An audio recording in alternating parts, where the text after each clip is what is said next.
الصلاة والسلام عليك يا رسول الله. الصلاة والسلام عليك يا حبيب الله. الصلاة والسلام عليك يا الله وعلى آلك وأصحابك يا نور الله صلى الله عليه وسلم. بسم الله دخلت ونويت سنة الاعتكاف. ما شاء الله. So we begin this short program with the Naat sallallahu alayhi wa sallam. So for that I request Muhammad Faiz inshallah to come up and recite out the quote of Rasulullah sallallahu alayhi wa sallam. So one is requested to come bring the table in a bit inshallah.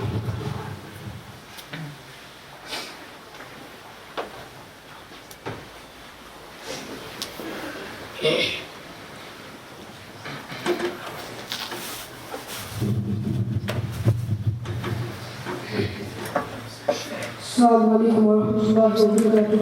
وعليكم السلام ورحمة الله وبركاته. Abbas Mupriya sallallahu alayhi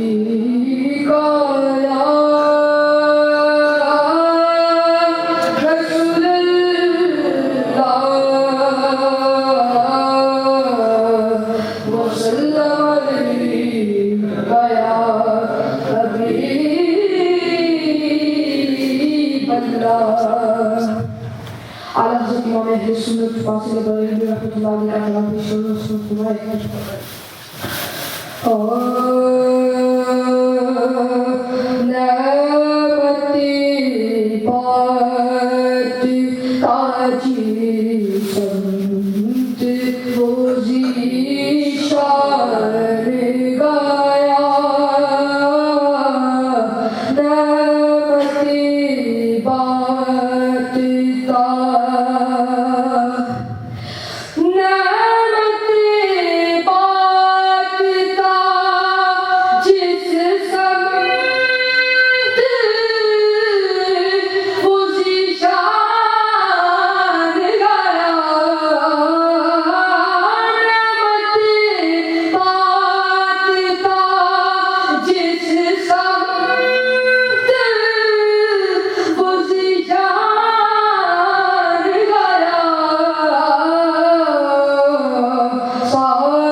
जो तेरे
कलमा पढ़ाने का भी एहसान गाया नजदियों कलमा पढ़ाने का भी एहसान गाया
MashaAllah, very beautifully recited.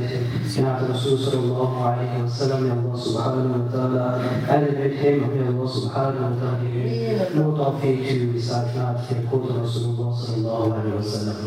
We will just first learn one very short Durood Sharif. You want to learn it? Inshallah. What is the reward of this Durood Sharif? It has been narrated in the hadith of Prophet Sallallahu Alaihi Wasallam. If a person recites this Durood Sharif once, then 1,000 angels will keep writing his a'mal, good deeds for 1,000 days. Very short. We say after Bismillah ar-Rahman ar-Rahim, Jazallahu anna. Jazallahu anna.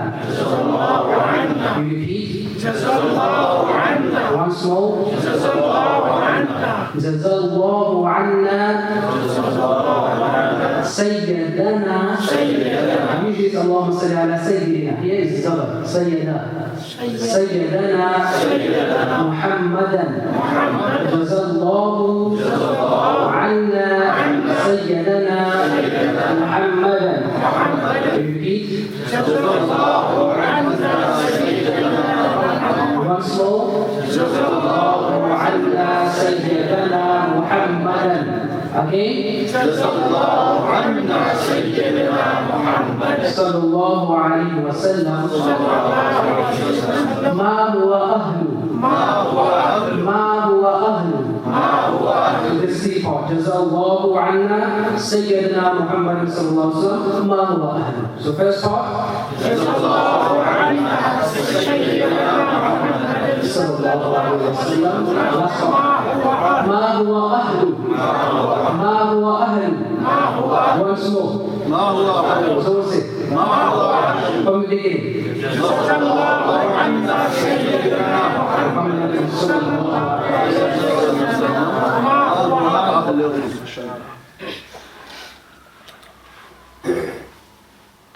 شاء الله. If you can just come on the table, inshallah.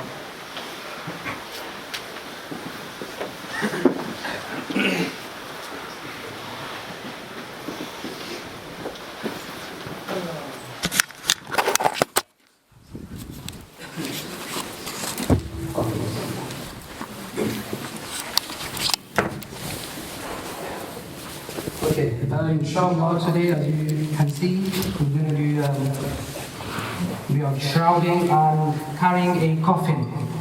And the etiquettes of how to take a coffin to a graveyard.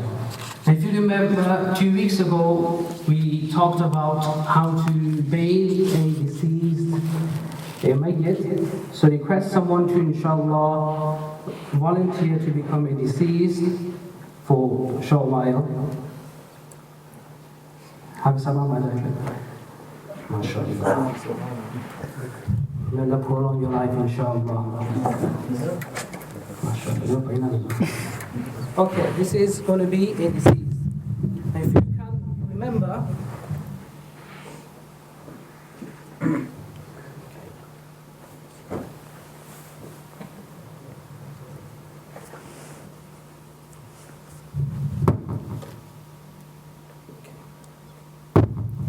if you can remember, we finished off bathing the body. Now the towel is going to be what? It's going to be, of course, going to be wet. So now what you're going to do is, the next step is you're going to get a dry towel, and if you can just cover it on top of this one.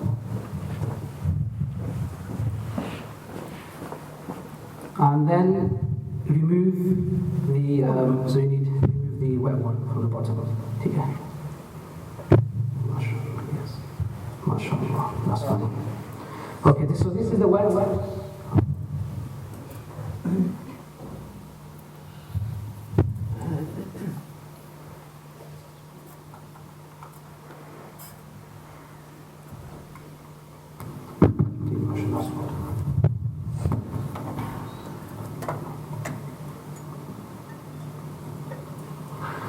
Okay, now what you're going to do is, this is a dry towel. Always make sure that you're going to cover the awrah, which is what? Between the navel and your knees. So including the knees. Yeah, the knees. Okay, the towel is a bit short. Just like that. MashaAllah. And then you're going to dry the whole body. Yes, and if you can get the kafur, so when this is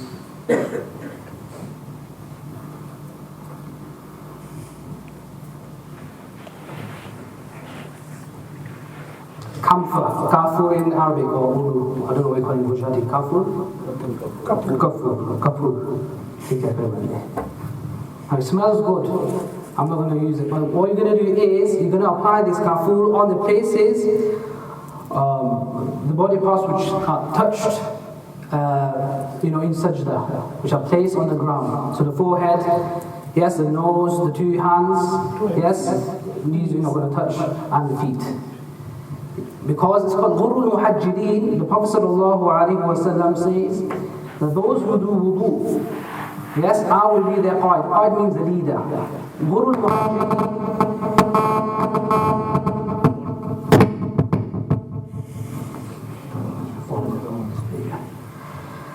Ghurul Muhajjideen means those individuals whose body parts will be illuminated. Yes? So on the Yawm al-Qiyamah, your face, your arms, your head, and your feet will be illuminated because this is the parts you use to wash in wudu. Okay? That's why you try and lengthen your washing. So till your shoulders, if you can, to the shin, so that the illumination can be increased, inshallah. Okay, now it's time to shroud the body. Now for men, there are 3 pieces of cloth. One piece of cloth which is going to be so long that it should cover the whole body, plus, let's say, handspan on each side, because you're going to tie at the end. And then the second piece is very easy. It's going to be the length of the deceased, approximately, on table size. And the third one is going to be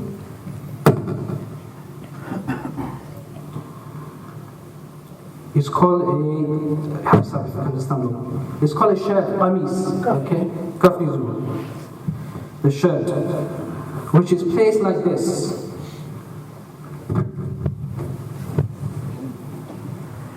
Yeah, on either side. Can you see? So we're going to make this. Now, practically, inshallah. This will be too long, mashallah. You can start on the member. So you can understand now? Okay, you see the smiling as well, that's good. So now we need few volunteers to cut the shroud. So one is table length.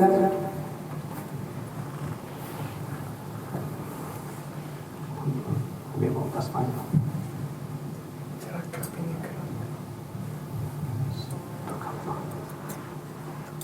No.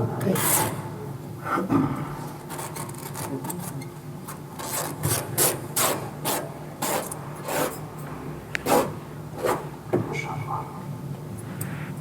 the second piece, come on, tell me. Size of the body.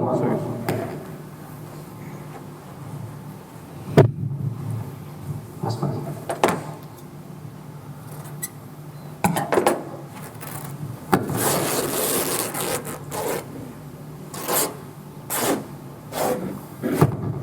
Okay, now the third piece is from the shoulder till shin, just above the feet. So double the size. Yes?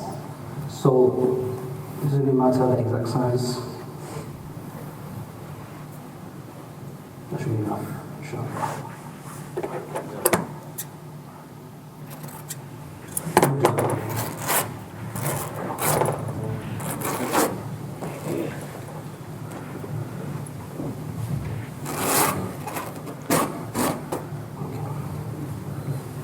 Okay, so how are you going to cut the last part? Complicated, hold this. Edward, hold this. Hold that tight, yeah? So from the middle,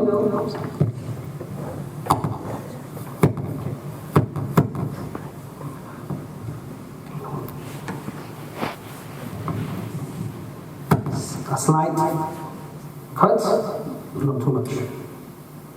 Okay, that's fine. And then you're going to cut widthwise. Can you all see? Yeah?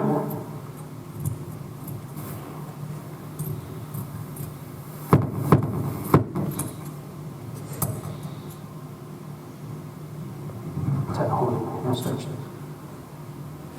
Usually you can do on the floor. It's easier. Slide it in a bit more. That's fine. Okay, let's just put that on the floor. Okay, now get those strips. These ones.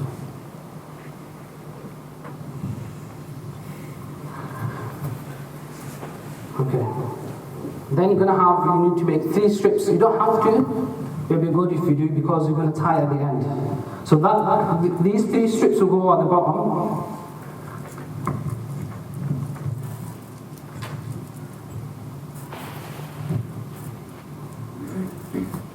Make sure you learn because we're going to do practice of another pair, so you can practice among yourselves. Okay, now we've lost. Where's the longest one? Okay, now you're going to place the longest one.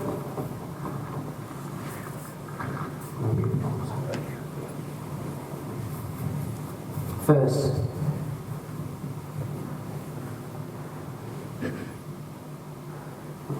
And then the other one? Body size. Body size, yeah. Okay, now for this one, yeah. But because the head's going to come here, so half will be above the table.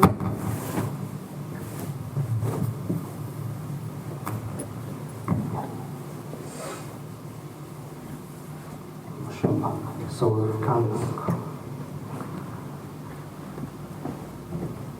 You've all understood, yes?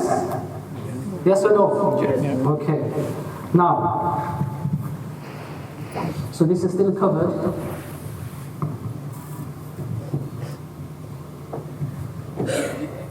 So what you're going to do is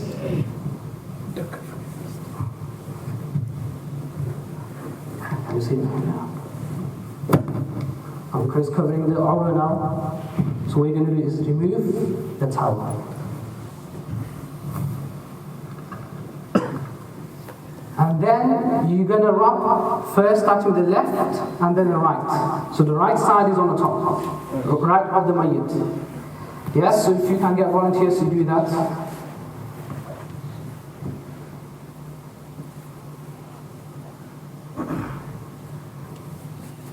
He should cover his face, but I'm not going to do so. And then the right.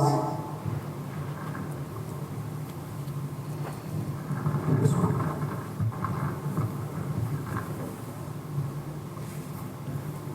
And then this left again, the last one right at the top. MashaAllah. And then the right. And then because you're gonna tie it slightly.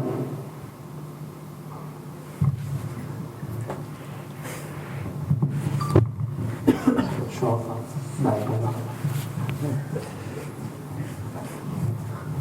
And then you tie that on as well.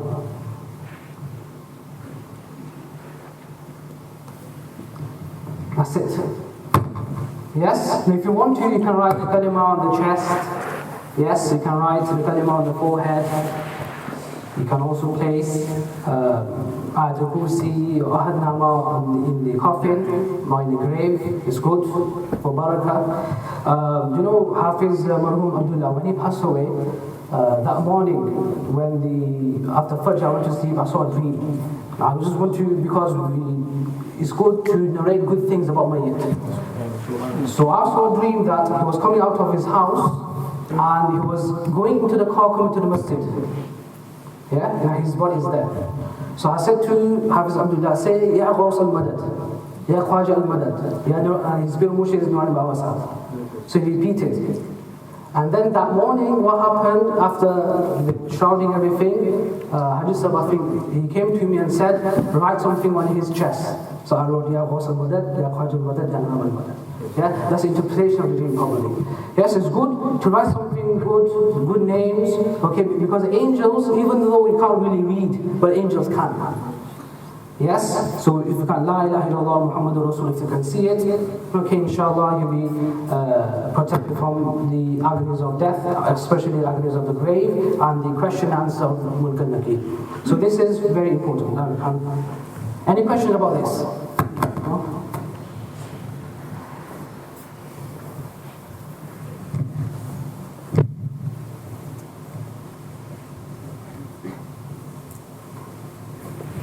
MashaAllah. Okay, now the coffin.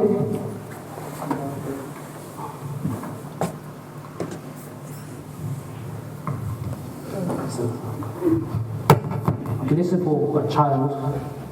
It's a bit heavy as well. Okay. Now when you place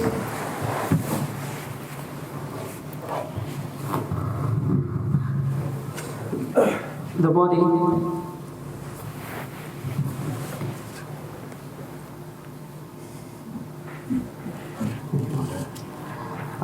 always make sure that the head side is towards the Qibla, especially Janazah. Yes? Is anyone? Oh, no? Okay. So the head is towards it.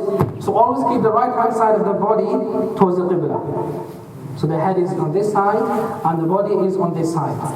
And then after we practice Salat Janazah, so we're not going to go through Janazah again. So where is the Mayyit's right hand side? Where is the Mayyit's right hand side? This side. Yes, and this is the left. Remember, so this is where the head is, this is where the foot is, the feet are. Now, how are you going to carry the coffin? The sunnah way, now because it's too many people, you can't really do the actual sunnah. That is that every person should take 10 steps on each side, making it 40 steps. Now in the hadith of Prophet was a very beautiful hadith. That if a person carries a deceased, a coffin for 40 steps, then Allah subhanahu wa ta'ala will forgive 40 of his major sins. Oh, no, major sins are not really, forgiven like that. You have to do tawbah. But look at, the adab Allah subhanahu wa ta'ala has placed for the deceased. That if you respect a deceased by carrying him for 40 steps, Allah subhanahu wa ta'ala will forgive 40 of your sins. Now, I need 4 volunteers. Have Sabajai. No.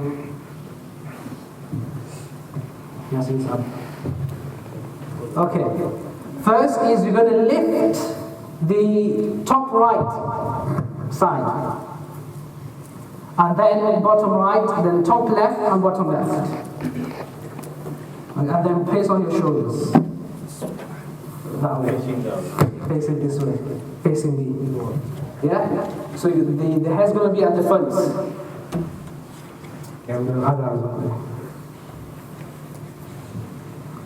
So always make sure you carry it on your shoulder, not on your back, not on your head.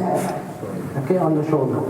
Now, 4 is sunnah. Unless the streets or the paths are very narrow, so 4 is not possible, then 2, one person in front, the other at the back. Otherwise, 4 is sunnah. And then you're going to carry. Now, please remember, I've seen this in Bolton, Kyrgyzstan, that what happens, we give the kanda, we carry, and then we walk on either side. It is makruh, it is disliked for a person to walk in front, on the right hand side, or on the left hand side of the coffin, the janazah. You have to walk behind.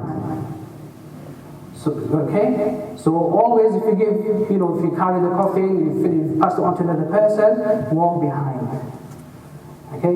Don't walk in front, don't walk on the right hand side, don't walk on the left hand side. Jazakallah khair.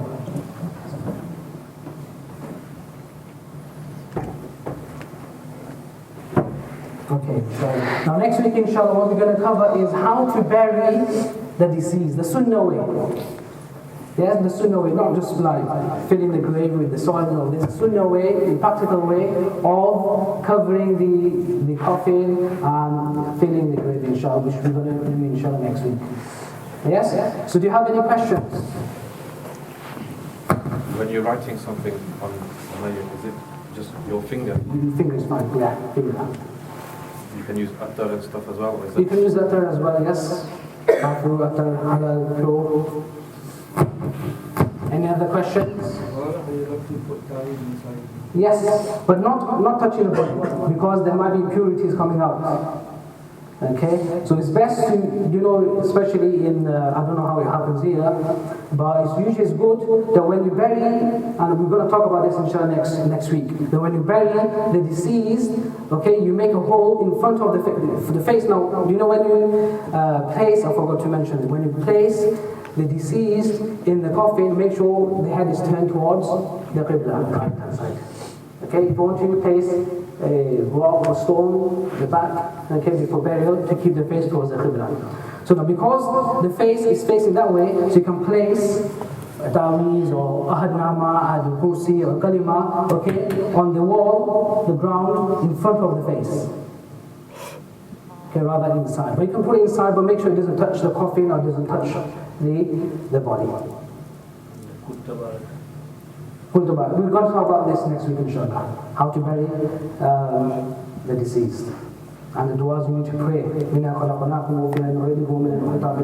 All these things we forgot. Okay? Or sometimes we forget. And that's why you need to be, those who are pious, who are knowledgeable, they should be like trying best to try and bury the deceased, because they know the du'as, okay, the ayat of the Quran they need to read. And inshallah we're going to talk about this next week inshallah.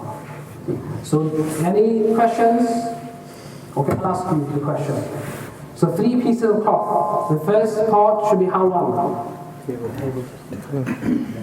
It's longer than the deceased. Yeah, just to tie at the ends. Second one, body length. And third one, the kafif, shoulder to knees, double-sided. Yes? And now the difference between the women is, I'm not going to talk about women, but they have 5 pieces of cloth.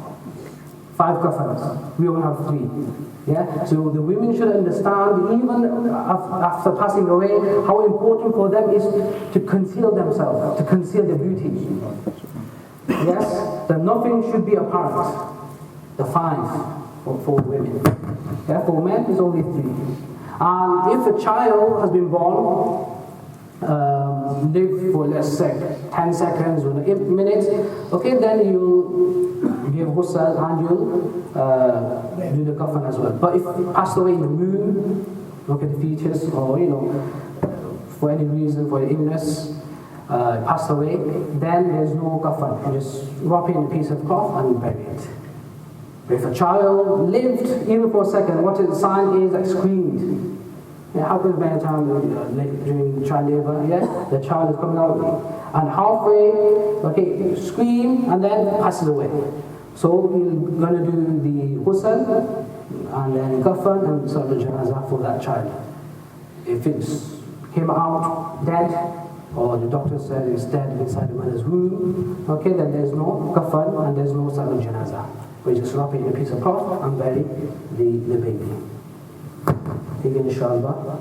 So we'll do a very short dhikr, we've not done dhikr for a long time, and then inshallah we'll finish off with Salatu Salam, inshallah.